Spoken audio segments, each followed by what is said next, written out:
Hi అండి, welcome to one more mini vlog. మా పిల్లలు స్కూల్కి వెళ్ళిపోయారు. మా ఇంట్లో రైస్ అయిపోవచ్చాయి. ఇంకా మా కోఆపరేటివ్ స్టోర్కి వెళ్ళి రైస్తో పాటు ఇంకా గ్రాసరీస్ కూడా తీసుకొని రావడానికని బయలుదేరాను. ఈ వర్షాలకి మా గార్డెన్ లో గులాబీ చెట్టు చిగురించి కొన్ని పువ్వులు కూడా పూసింది. 4-5 రోజుల తర్వాత ఎండెక్కింది. మంచి వేసవికాలం లాగా ఉంది ఎండ.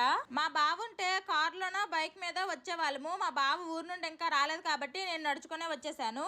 1 కేజీ చింతపండు 270 రూపాయలంట. మేము తినే బాబాసనం రైస్ కేజీ 64 రూపాయలు. నేను మోసుకొని వెళ్ళలేను కాబట్టి ఒక ప్యాకెట్ ఇంటికి హోమ్ డెలివరీ చేసామని చెప్పాను. మా చిన్నోడైతే 2-3 రోజులు అవుతుంది పన్నీరు అని కలవరిస్తున్నాడు. ఇంకా వాడి కోసం అనే ఒక 3 ప్యాకెట్లు పన్నీర్ కూడా తీసుకున్నా. ఇంకా నాకు కావాల్సిన కొన్ని సామాన్లు కూడా తీసుకున్నా. నేను వెళ్ళింది మార్నింగ్ టైం కాబట్టి ఎక్కువ జనాలు ఏమీ లేరు. త్వరగానే బిల్లింగ్ అయిపోయింది. మొత్తం బిల్లు 2698 రూపాయలు అయ్యింది. నేను గ్రాసరీస్ మాత్రం తీసుకుని వచ్చేసాను. నడుచుకునే వెళ్ళాను కాబట్టి నడుచుకునే వచ్చేసాను. మా పిల్లలు స్కూల్లో ఏం చేస్తున్నారో ఏంటో మరి. రైస్ ఈవినింగ్ కల్లా హోమ్ డెలివరీ అవుతుంది అన్నారు. Bye bye.